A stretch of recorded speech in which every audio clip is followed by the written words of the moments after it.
Salut tout le monde, bienvenue chez moi, bienvenue dans mon studio, le studio de OX Radio, et à l'occasion des journées du patrimoine, eh bien visitons un petit peu ce studio pour vous aider à comprendre comment ça fonctionne. Alors tout d'abord nous avons un ordinateur qui tourne sous Windows avec le logiciel Sam Broadcaster qui nous permet de lire de la musique, de passer à l'antenne et tout ça très simplement et avec une playlist qui tourne toute seule. Ici nous avons un micro, un Sennheiser E840, on ne voit pas la référence mais c'est un Sennheiser E840. Et ici nous avons une console, une Behringer. Alors certains me diront que c'est de la merde, et bien pour l'instant j'en suis plutôt satisfait. Et pour le prix, c'est vrai que c'est une console plus ou moins performante.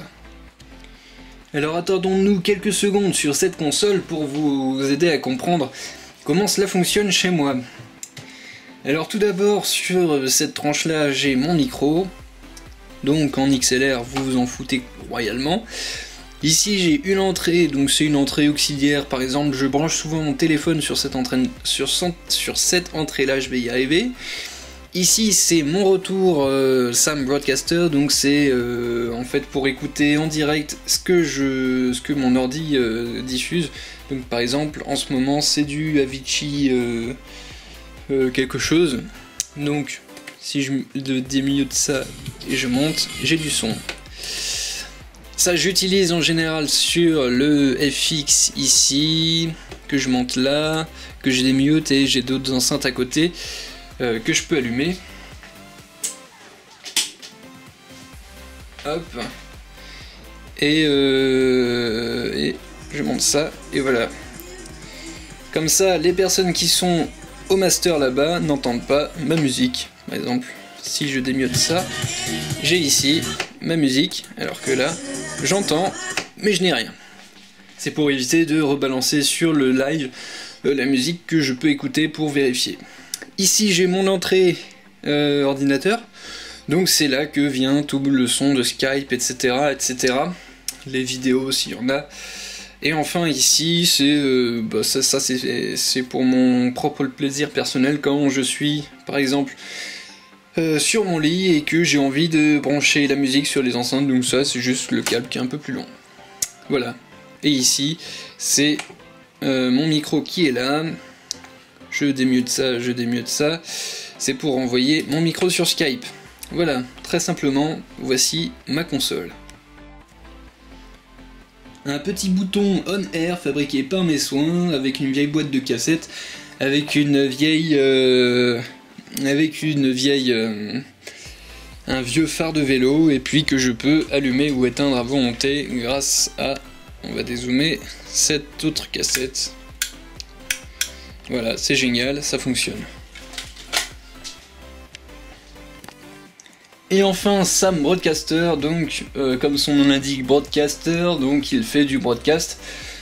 Qui me permet de faire des choses vraiment pratiques, comme par exemple parler au micro tout en baissant le master des musiques, par exemple. Voilà, le son de la musique descend, et mon micro, s'il fonctionne, s'il n'est pas configuré, mais mon micro retourne dans le master, et ça me permet de parler.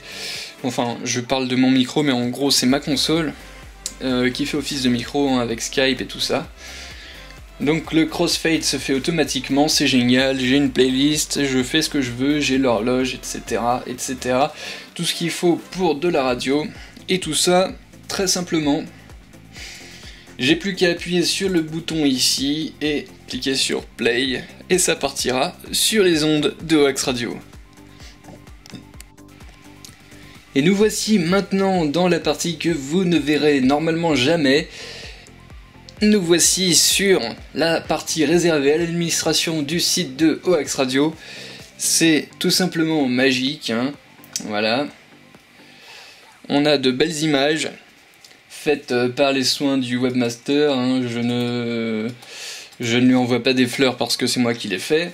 Et voilà, donc on peut maintenant ajouter un article, modifier ses infos perso. Donc là vous êtes carrément sur une partie d'une part que vous ne verrez jamais, et en plus vous êtes dans le futur puisque par exemple le profil qui est là n'est toujours pas en ligne aujourd'hui. C'est pour le grand retour de OX Radio qui s'annonce très prochainement, ne vous en inquiétez pas, nous allons arriver. Donc nous voilà sur une partie que vous ne verrez normalement, enfin ici que vous ne verrez normalement jamais, et ici que vous verrez très prochainement sur oxradio.free.fr. Donc voilà, je vais vous montrer rapidement comment ça fonctionne pour par exemple écrire un article. Donc voilà, on est sur une version pas tout à fait finalisée, mais voilà, ça se passe comme ça. J'écris mon titre, la description, mon article, une image, si besoin, hein, parce que vous avez peut-être vu qu'il y a des articles qui n'ont pas d'image, enfin qui ont une image par défaut. Ensuite la catégorie, les mots-clés, et enfin je peux décider de ne pas publier tout de suite cet article, mais de quand même le sauvegarder et continuer plus tard. Voilà, ensuite les autres parties c'est du très basique. Et nous voilà maintenant sur Dreamweaver pour voir un petit peu la partie sur laquelle j'ai passé le plus de temps. C'est donc la création du site et sa maintenance, donc faite avec un logiciel Adobe, donc Dreamweaver, ici c'est la version CC. Donc ici on a un éditeur visuel qui permet un petit peu de voir, de placer ses tableaux, etc., etc. Et maintenant sur la partie du code c'est un peu plus compliqué, mais voilà, c'est surmontable. Donc là vous êtes sur une page qui n'est pas vraiment finalisée et qui n'est pas encore en ligne pour vous. Mais pour moi, oui, bien sûr, elle est déjà en ligne et elle est déjà sur le site. Si vous arrivez à la trouver, vous êtes des champions. Et c'est aussi sur cet ordinateur que partent OX Radio Games. Donc c'est ici que je joue à divers jeux sur lesquels on peut streamer, hein, comme par exemple Minecraft, sur lequel on a beaucoup streamé et c'est le seul pour le moment. C'est donc ici aussi que part le stream vers Twitch et peut-être bientôt Dailymotion, vu que ça fonctionne. Et en parlant de jeux, c'est sur cette vieille tour informatique que le serveur Minecraft de OX Radio est hébergé. Donc quand l'ordinateur est allumé, le serveur fonctionne et c'est donc ici que part tous les multi sur Minecraft, donc de l'équipe OX Radio. C'était sur cet ordinateur qui est maintenant devenu obsolète pour pouvoir jouer convenablement avec un simple processeur double cœur datant de 2006 par là. Donc c'est beaucoup trop vieux pour jouer aux jeux récents comme par exemple Minecraft, surtout que comme vous pouvez le voir à l'intérieur, il n'y a pas de carte graphique, c'est un chip intégré, donc qui permet d'avoir au maximum 10 FPS dans les jeux récents, ce qui est vraiment infaisable. Et c'est ainsi que s'achève la visite du studio de OX Radio. J'espère que cette petite vidéo vous aura plu et vous aura permis d'en savoir un petit peu plus sur le fonctionnement de la radio. On se retrouve donc très prochainement sur les ondes de OX Radio. Et en attendant, bonne journée du patrimoine. À bientôt.